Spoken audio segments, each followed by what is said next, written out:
India is the land of Kama Sutra, but conversation around sexual wellness is still trapped in a taboo. Despite the deafening silence on the matter, the sexual wellness industry in India is booming, poised to hit a whopping valuation of over $2 billion by 2030. Clubbed under sex toys, sex therapists, and performance enhancers, the global sexual wellness industry has accounted for over $39 billion in 2017 and is expected to grow at a compound annual growth rate of 13.4% to reach $122 billion by 2060.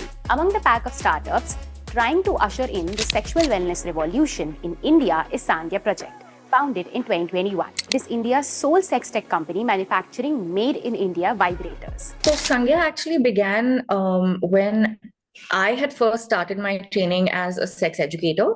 What happened was that, understandably, when you're an educator working with minors, there are a lot of stakeholders involved. So the teachers are involved, the parents are involved, and they have their own roles and responsibilities in the process as well to make sure that the children stay safe. But the issue with that is then that a lot of the educational material is heavily censored. And I thought, instead of trying to educate just the minors and navigating so many different barriers and layers of censorship, what if we spent a little more time and effort educating the adults, that is the teachers and parents themselves? So I stepped away from the idea of working in classrooms and moved on to digital platforms instead, where when I was sharing this idea with Ashish and Shweta, and we were all talking about how easy or interesting it would be to build this dialogue around sex and sexuality on the internet instead. Once Tanisha, told us about this whole idea, and we went, ahead with making it into an accessible channel for people to have free flow of education, especially sexuality, pleasure-based education, and it just blew up, and people were really excited to know different perspectives, to have information that was previously not accessible to them. That's not always possible, because everybody who puts in effort in changing the world, when we're trying to change the perception of sexuality and sex education in India, requires time, effort, and money. And that's when in 2021, we gave birth to Sangya Project as a company, because we said we need to make sure that this is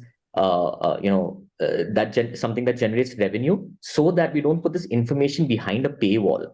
What do we do to generate money which will not go for advertising and people don't see ads, etc., but can have something with them, right? To explore the sexual journey a little bit better. And that's when we came up with the idea of giving people pleasure toys, because if this is a pleasure-based education that we're giving them, the only way they're going to safely, in their own home, in their own space, be able to discover themselves a little bit more, their erogenous zones, what they like, what they don't like, etc., is with tools that they have, and they can then explore it. And that's when we decided to import, massages, intimate massages, as we call them, so that people could explore their journey a lot better. And that's what gave birth to Sangya Project, because we want to keep it a 360-degree, understanding of sexuality from a pleasure-based sex education perspective. And that will only happen is when you have theory, you have practical as well. And you can only have the safe practical in your own home, and when the power is in your own hands. And that was using an intimate massager. Born from the vision of making pleasure accessible, Sangya recognizes the dearth of designs attuned to Indian bodies in an industry craving evolution. The company's USP in the industry, which has emerging players like My Muse and That Sassy Thing, is the use of tech, made in India ideas focusing on the need of Indians as per cultural context and body types, the accessibility, and the idea of being forefront at normalizing conversations around pleasure in the country. I think Ashish and Tanisha had once purchased a strap-on when we were trying to sort of figure out what products we should sell, what it should be like. And when they received the strap-on, I remember their reaction, because they were like, this is not meant for an Indian body at all. And that ended up being one of the first products that we manufactured here.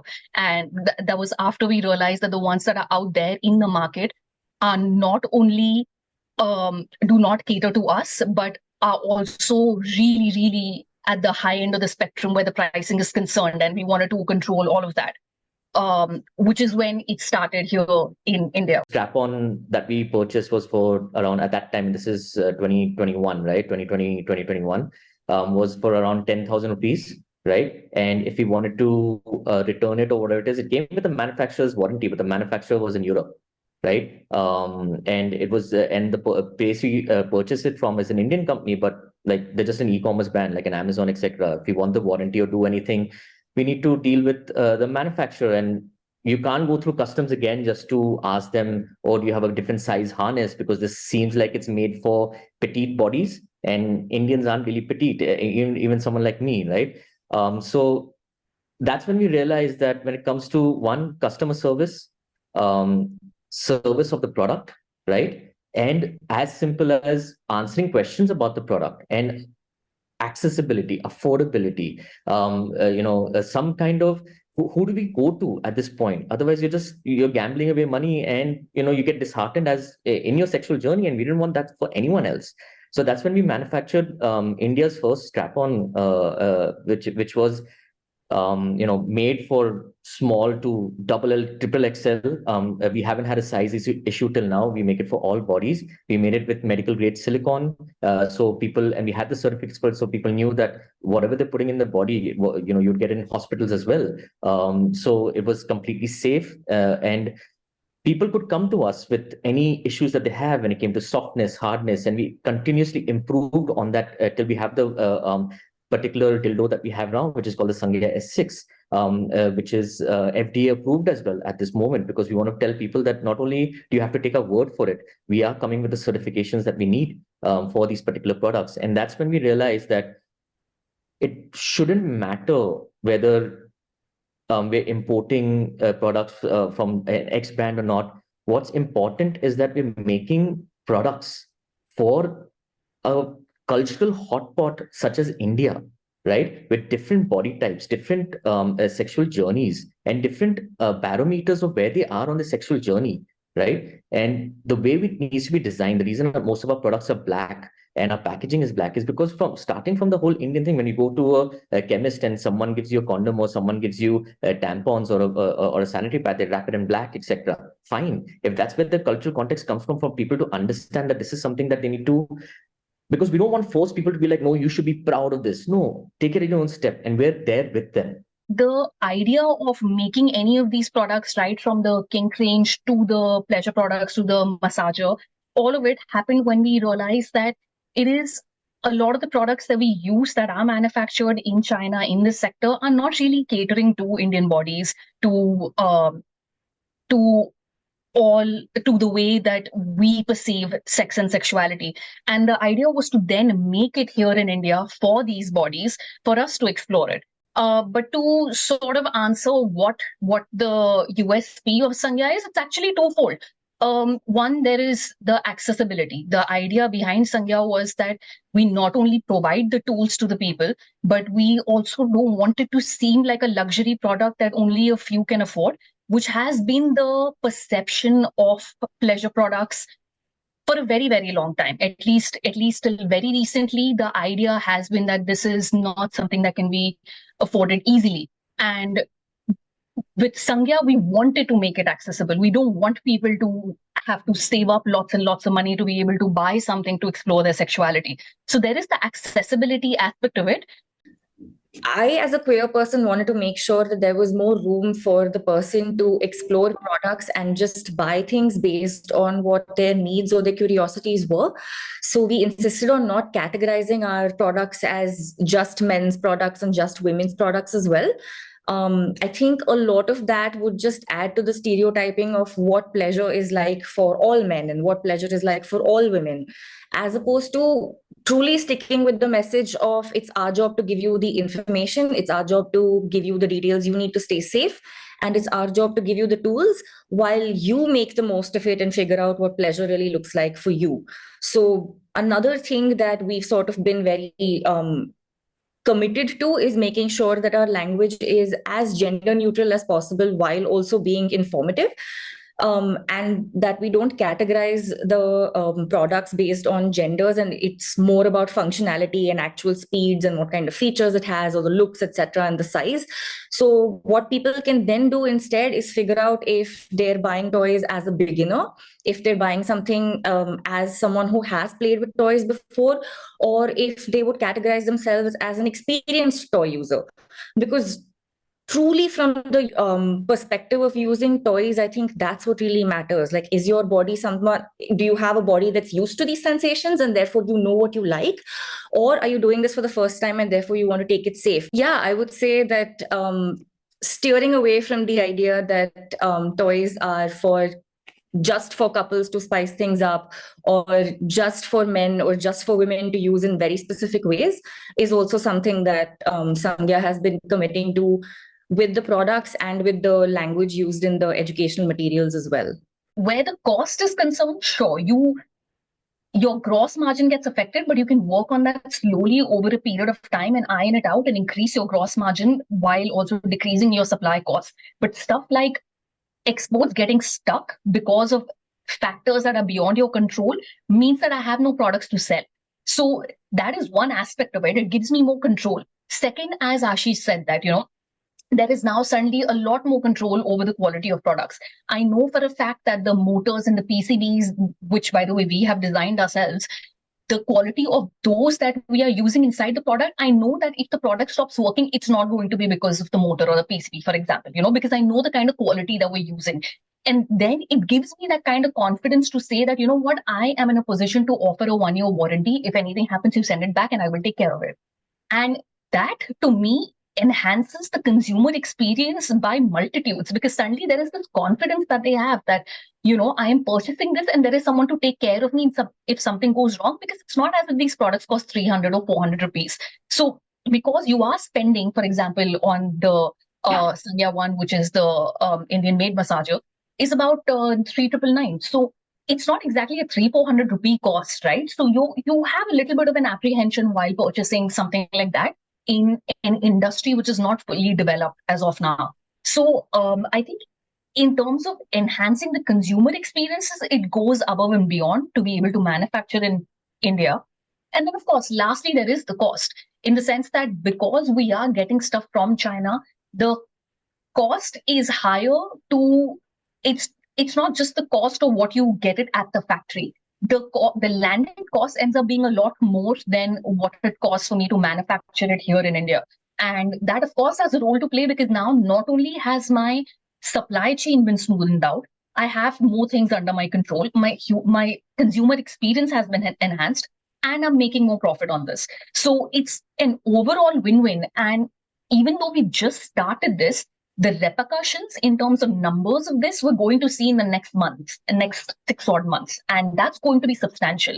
And this is precisely why we got into the manufacturing here in India, and why we want to continue doing this and add more products to the catalog.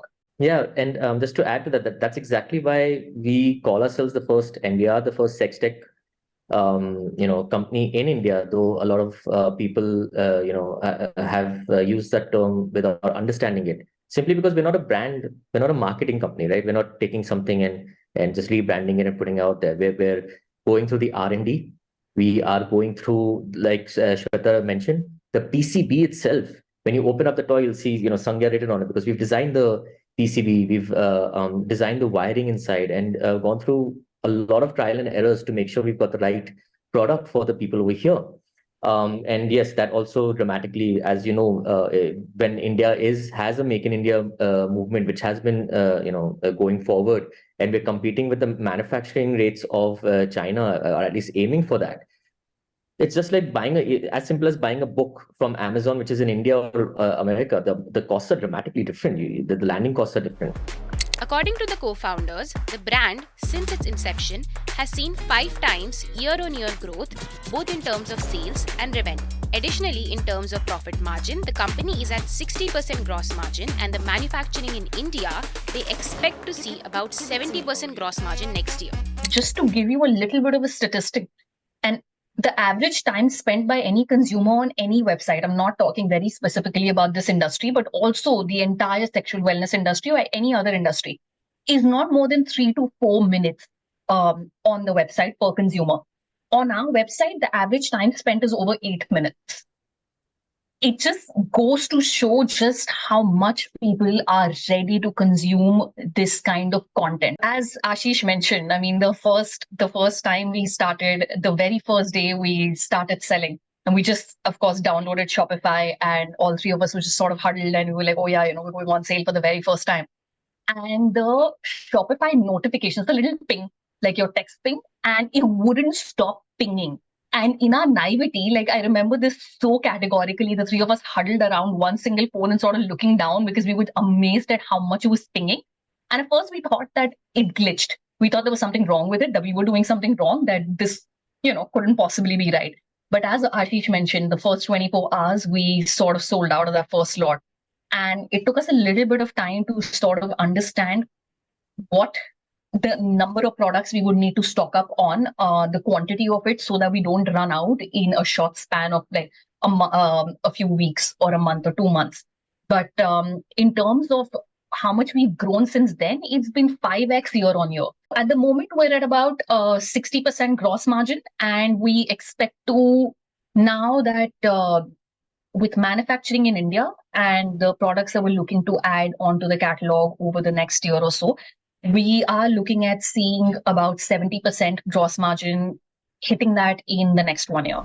The brand also received seed funding last year from IM Besharam to manufacture pleasure products in India. IM Besharam's investment in the Sangya Project is also aimed at making sexual wellness products more affordable across the country and pushing for far and wide accessibility of sex education and sex awareness beyond metros. When it comes to the sexual wellness industry in India, companies in the sector have doubled over the past 3 years, with more than 21 firms entering the Indian market since the pandemic, cashing on the surging demand after such products become accessible due to online retail. At present, there are more than 40 sexual wellness firms in India. According to data available from aggregator websites like IM Besharam and Love Depot, a lot of this demand is coming from Tier 2 and Tier 3 cities in India, something that Sangya Project is also seeing. We have aggregators for our courier, transport and shipping for the courier companies. Every day we have to ask them whether they deliver to an X pin code, and they always say they don't. So we have to look for different type of services like India Post or someone else to figure out if they can service this pin code, because our sales and customers are coming from cities and towns and places in India that I have to actually Google. And it's not like I'm ignorant about the parts of India, but just sometimes you just don't know where these places are. And that's how far these customers are coming from. We've in the last month, we've delivered to Andaman Nicobar, we've delivered to Imphal, we're delivering to Jammu, and we're delivering to Thiruvananthapuram, right? Just in the last month. And that is funny. It sounds dramatic because I've done the whole east, west, north, south, but that is exactly what we're doing at the moment. When your aggregators like ShipRocket and GoSwift and whoever they are can't deliver to these particular pin codes, that gives you an understanding of what type of customers we have and where they are at the moment. So we have Tier 2, we have Tier 3. Our market is huge in the south. Our main strongholds are Karnataka, Kerala, Telangana, Tamil Nadu, Andhra Pradesh, and Maharashtra. This is where we are, where we are delivering the most. But Sangya Project's journey in India has been quite a roller coaster owing to the hush-hush nature of the topic. Banks, payment processors, packaging companies, and factory owners weren't ready to work with the brand. It's really funny that we are only a little over 2 years old, because it feels like it's already been at least 6 or 7 years, because the changes have been so dramatic and so quick. When we first started, I remember going to people for something as small as packaging. And forget manufacturing over here. This was even before we got into manufacturing. And even then, the taboo was so bad that the minute they would realize that the packaging was for pleasure products, they would sort of shun us down and would not want to do it. Even with respect to doing the first strap-on and the S5 at that time, which is now the S6, it's the dildo, and which is what we started manufacturing at the very beginning. And even to manufacture that, it was so difficult because the people who we were working with were apprehensive about how they didn't want to, the factory workers would not be comfortable with it. So they had to sort of figure out what shifts who would work in so that, people would be okay with making this. But all of that has also changed over time. And now, after all this time, we've come to a place where we're working with people who look at this the way we look at it, in terms of exploring this industry and building this industry as we go along. If you were a clothing brand and starting out, the things that you would not even think about twice, I have to go through those things for about weeks and weeks to be able to smoothen them out. Something as basic as opening a bank account, getting a payment gateway. Those things you wouldn't think about and would be a non-issue if it was a coffee brand or a clothing brand. But because we are in this sector and it is as taboo as it is, the first reaction, at least up until now, has been to shy away. The first reaction has been, oh, this industry. And that has been a consistent challenge. Now will pull your ads down because there is a connotation of sex. And you then have to sit and appeal and then, get your post back up. And Ashish and Tanisha can shed more light on that because they've dealt with at least the social media channels far more than I have. But even on the business end of things, like I said, with the manufacturing also, it was so difficult to get to a point where we found someone who was willing to look at us and say, if China can do this, why can't we? And that's when we were like, you know what? This is how I know this is going to work, because you think like we do. And it took a very long time to get there in terms of just the manufacturing of the products itself, the packaging, the logistics, everything around it. And what makes me really happy is how much better it has gotten in the last couple of years and how dramatic this change has been. Considering the short span of time we're speaking about, it's almost like a 180-degree turn where people are now beginning to understand and take this industry very, very seriously. Like Shweta was saying, 2.5 years ago, we actually had a problem with the payment gateway. The ka-ching sounds that we heard, we never got the money in the start because they were like, oh, there's a problem, the banks aren't agreeing, and we need to we've solved that problem. We got the money eventually, but we were stuck without a payment gateway for a while. It's terrifying. Imagine making the sales, promising customers, not having the money, and having to deliver, but they just stopped our money. And I was just like, wow, that's an insane place to be. To today, where there are 2 payment gateways in my inbox right now asking if they can add themselves onto a website for 3 EMIs and we'll do this, etc., and all that jazz. And I'm saying like, hey, listen, yeah, we'll get to it. It's holiday season, maybe after it or before it. In 2 years, payment aggregators who didn't want to speak to us in my inbox so that they can be part of this journey is a huge difference. And just like Shweta was saying about the packaging or manufacturing, now people are putting ourselves up in their in their case studies. So this is the website we've done, or this is the packaging we've done, and I'm like, yeah, go ahead, use it in your case studies. Earlier, people were afraid to talk about us, that they worked with us. When it comes to the Gen Z, it is known to be very open and accepting. The whole phenomena of hushing the conversation around sex is something that is beyond the Gen Zers, and this is also seen in the demand for the products. The sexual wellness industry itself is marked at about 1.1 billion, which I think is an understatement. I think it's far more than that. But like I said, because there is not that much data available, you keep getting different answers to this question. But with respect to what the trends are at an individualistic level, when we started, a lot of people were still sort of exploring. So we had a whole bunch of customer base that were just sort of starting out and were beginners, as Tanisha had put it, and were just beginning to explore the toys, the sensations, what they liked, what they didn't like. But now, a couple of years later, we also realized that because more people are exploring it, more people are now looking at varied things that they would like from the catalog. It's not just the beginner level stuff that they now want. They want to explore the more advanced, more intermediate stuff. They want to explore the kinkware. They want to explore nutraceuticals in the sexual wellness space. And I think that shows like a very rapid growth in terms of their own experiences, in terms of what they want to try. You can see by this buying pattern that the apprehensions are decreasing, and they're more open to exploring. So which also tells us what products to work on, which direction to take in terms of what kind of products to put on the catalog, because now we're more in tune with what they like, what they don't like. And to give you a breakup of an answer, you probably not hear in the industry, and I'll break it up in a marketing tonality, is that the Gen Z is much more informed. They want more features. They want a lot more. They want app builds, etc. It's the millennials who are a little bit more inclined to have something which is simpler, right? Which does the job, etc. And I think that's where the divide lies, and that's where our future also lies, right? Right now, we are catering to a lot of the millennial crowd, where were looking for something simple. And now, as we're growing and the Gen Z crowd is growing too, and their purchasing power is growing too, we have to start adding more and more features because they're informed, they know what they want, and they want good quality stuff.